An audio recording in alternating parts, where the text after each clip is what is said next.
सौभाग्यशाली हैं जब गुरु महाराज जी ने हम लोगों के लिए, हम अधमों के लिए जो है ये दरबार बनाया और सत्संग का सहयोग बनाया है।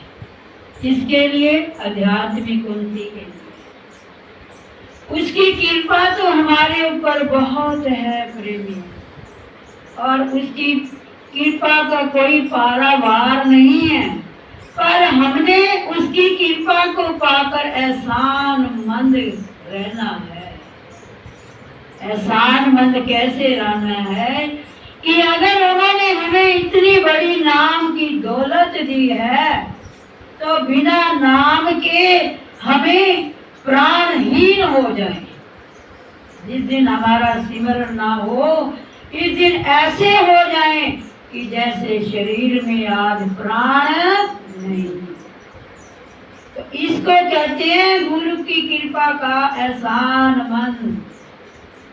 संसारिक चीजों को पाकर सुख वैभव महल कोठियां इसको पाकर उसकी कृपा नहीं, उसकी कृपा का एहसानमंद रहो कि जब तक मेरा ये तन है, ये जब तक मेरे अंदर घट के अंदर श्वास है, गुरु महाराज जी इन श्वासों के अंदर तेरा नाम चल रहा है और चलता रहेगा।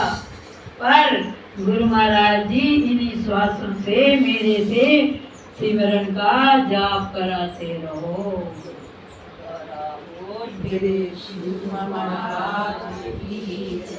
इसको कहते हैं उसका एहसान। गुरु सेवा, सिमरन, सत्संग, अगर ये बातें हमारे अंदर हैं, सत्संग का हमें 24 घंटे हमें लालसा रहती है सत्संग की, कहीं सत्संग मिल जाए।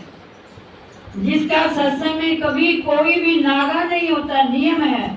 जिसका सिमरन का नियम है, गुरु सेवा का नियम है, असल में वही प्रेमी गुरु महाराज जी का एहसानमंद। अरे उसकी दूसरी की दोस्तों को पाकर उसकी कृपा तो है ही है, 24 घंटे बरस रही है, पर उसके एहसानमंद कैसे रहे। प्रेमियों, ऐसा नाता गुरु महाराज जी से जोड़ो जन्म जन्म तक ना टूटे, जन्म जन्म तक उसके बने रहें। यही तो उसकी कृपा है। गुरु कृपा तो सदके, गुरु कृपा तो वारे। जैसे एक बच्चा था, वो सत्संग में जाया करता था, बचपन से उसे लगन लग गई सत्संग की, और वो अब इतना अभ्यासी हो गया सत्संग का, इतना अभ्यासी होगा सिमरन का कि उसे ऐसी लगन लग गई कि वो 24 घंटे जब भी जो है दरबार में आता, सिमरन में बैठ जाता और सेवा करता। उसकी लगन को देखकर अब उसके माँ बाप को चिंता हो गई कि भाई ये तो संतों का ही हो जाएगा। आजकल कलयुगी माँ बाप हैं, क्योंकि वो अच्छे कर्म नहीं बच्चों को लगाते, अच्छे कर्मों के अंदर, क्योंकि ये बुरी सोसाइटी से बचा रहे। और ये अगर इसे अच्छे लगन लग गई तो ये जो है कोई और संगति नहीं पकड़ेगा, गुरु की ही संगत पकड़ेगा। ये नहीं सोचते माँ बाप। माँ बाप केवल पढ़ाई सोचते हैं, वो बच्चों के भविष्य को नहीं सोचते। इनका भविष्य क्या है कि बड़े होकर ये बुरी संगत में ना जाए। अब ऐसे ही उनमें से माँ बाप थे और वो कहने लगे ये तो संतों का ही हो जाएगा। अगर इसे बेचारे की अगर वो दरबार में आता, सिमरन में बैठ जाता, उसकी सुरती लग जाती तो क्या कि उसके माँ बाप उसे मारते। भाई तू रोज रोज ना जाएगा, इतनी देर वहां नहीं लगानी। हम तुम में से वो कितने बैठे भी हैं जो अपने बच्चे को ऐसा ही कहते हैं, इतनी देर लगा के आ, कुटिया में सेवा करने लग गया। पर बेचारा मार खा लेता पर कुटिया नहीं छोड़ता था।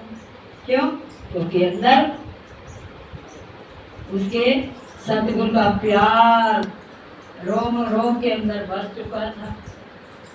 एक दिन उसे बड़ी मार पीटी और वो जब महात्मा जी के पास आया, सत्संग सुनता था, रोज रोने लगा तो उस दिन महात्मा जी ने कहा, अच्छा जो वो अपनी नाम की चादर लेके बैठते थे ना अपने ऊपर, वो चादर उसको दी। अच्छा तू कल घर जाएगा ना, अब तुझे मार नहीं पड़ेगी। अब सच में वो घर गया, वो चादर लेकर। अब घर भी वो सिमरन में बैठता था, वही चादर ली और सिमरन में बैठ गया। तो आज वही माँ बाप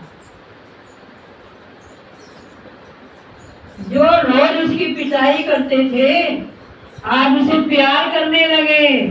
मैं हमारी मैं सदके बेटा कोई गाल नहीं, सिमरन कर।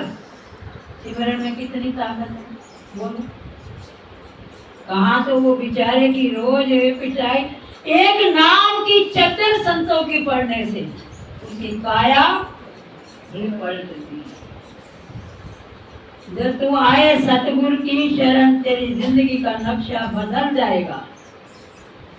अरे वो तो तेरी जिंदगी का नक्शा ही बदल कर रख देंगे।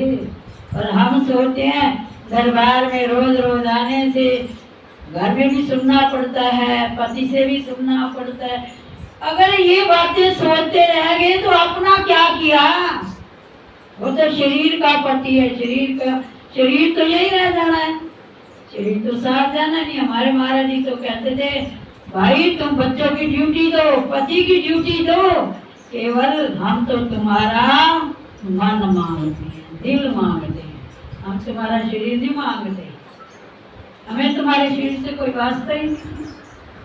और संतों को भी तो पता है इन्हें टाइम पे घर वापस भेजना है, इनकी ड्यूटी है।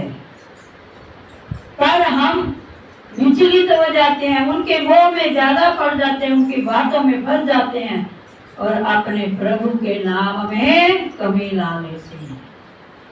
यही हमारी भूल है, यही हमारी इतनी नादानी है, यही हम मार खा जाते हैं। फिर घर में भी झगड़ा, यहाँ भी झगड़ा, जहाँ जाओ झगड़ा। क्यों? केवल उसकी ड्यूटी समझी संसार की, पर मालिक की ड्यूटी भूल गए। वो क्या है? सिमरन सत्संग। वो ड्यूटी नहीं देना चाहते, वो मन हरामी है, वहां मन फंस जाता है। वहां फंसता है या फंसता नहीं, बात अंतर इतना ही तो है। गुरु के प्रेम में फंसता नहीं, गुरु के सिमरन में मन फंसता नहीं, सेवा में फंसता नहीं, और परिवार के अंदर मोह माया में इतना फंसा हुआ है कि निकालना ही मन को बड़ा मुश्किल है।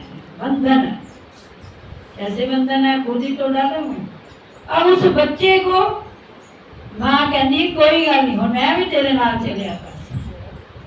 वही बच्चा था ना, कैसे बदल गया? तो हम गुरु के नाम, घर में अगर आपके कोई उतार चढ़ाव आ गया, हम कहते हैं 40 दिन 1.25 घंटा सिमरन करो, वो उसकी काया माया बदल के बाद। एक औरत बड़ी क्रोधन थी और संत उसके घर में जाते ना कुछ लेने के लिए, तो गाली गलौज कर देती थी। और फिर भी संत जो है उन्होंने पीछा नहीं छोड़ा, उन्होंने कहा इसका उद्धार करके ही छोड़ना है, कल्याण करके ही छोड़ना है। वो दरवाजे पर जाकर रोज ही अलग निरंजन कर देते। वो अंदर से एक दिन उसे गुस्सा आया, उस औरत को संत के ऊपर, ये रोज मेरा पीछा ही नहीं छोड़ता, रोज आकर दरवाजा खटखटा देता है। तो वो ना एक दिन कच्ची जमीन के ऊपर लेपा मार रही थी, और वो जो लेपा था ना उसने क्या किया कि संत की कमंडल में डाल दिया, कहता ले जा। और संत फिर भी खुश है, कहते हैं शुक्र है तूने लेपा दिया, देना तो कुछ सीखी। बोलो नगरी भगवान की। संत परवाह नहीं करते कोई हमें क्रोध कर रहा है कि हम इसे ना कहें, नहीं, इसका कल्याण करके छोड़ना है। ये तो वो में फंस गया, पर इसको निकालना पड़ता है। वो क्रोध में आकर बोली, हमें भी कई बोल देते हैं, पर हम कहते हैं क्यों, क्या हो गया, क्या दिया, हमारा क्या गया, हमने तो इन्हें मोह में से निकाल के ही छोड़ा। तो रास्ता, क्योंकि संतों का तो केवल जिम्मेवारी यही भगवान ने दिया है, जीवों का कल्याण करना, उन्हें मोह में से निकालना। तो अब जब दे दिया ना पोछा, अब उस संत ने क्या किया सोचो। उस पोछे को लेकर घर गए, उसे धोया अच्छी तरह और धोकर उसे सुखाया, उसे काट कर उसकी बत्तियां बनाई और बत्ती बनाकर उसे घी में डालकर जलाया बत्ती। इधर जैसे जैसे बत्ती संत ने जगाई, उधर वैसे वैसे उस औरत के अंदर क्रोध की जगह, अंधकार की जगह धीरे धीरे मन परिवर्तन होने लगा और प्रकाश होने लगा। बोलो नगरी निवासी भगवान की जय। कैसे किया? जीवों के कल्याण के लिए संत क्या से क्या नहीं करते। तो वो भक्ति है जैसे जैसे जलती गई, तो वैसे, क्योंकि उसके हाथ की दिया हुआ था, वो ऊंचा उसके हाथ का दिया हुआ था, तो वो जैसे जैसे बत्ती जलती गई और रात भर जलती रही, वैसे वैसे उसके पाप भस्म होते चले गए। अब महात्मा जी सुबह गए, फिर उसका दरवाजा अलाक निरंजन हरिओ हरिओ, जैसे बोला आज तो वही माता जी बाहर आई, चरणों में चरण पकड़ लिए और क्या कहती है, मैं बहुत भूलनहार हूँ, मैं बहुत भूली, आपने मुझे छोड़ा नहीं, पर मैं भी गाली गलौज से पीछे कहने से हटी नहीं। वो पीछे नहीं हटी और संत भी पीछे नहीं हटे, वो भी नहीं पीछे हटे। आज उसकी माया काया बदल गई और क्या कहती है, चरण पकड़ के मेरे जीवन का कल्याण करो, मैं भूल गई थी, अब आप मुझे अपना कोई नाम दान दो ताकि मैं अपने जीवन का कल्याण कर सकूं। वही क्रोध इसमें बदल गया। आज जीव क्रोध में ही पागल हो जाता है, अपनी की कराई भक्ति, अपना किया कराया कर्म पल भर में खत्म कर, और संत भी पीछे नहीं होते उसके क्रोध। ठीक है भाई, तू अपना कर्म कर रही, अपना कर्म कैसे उसका कल्याण कर दिया।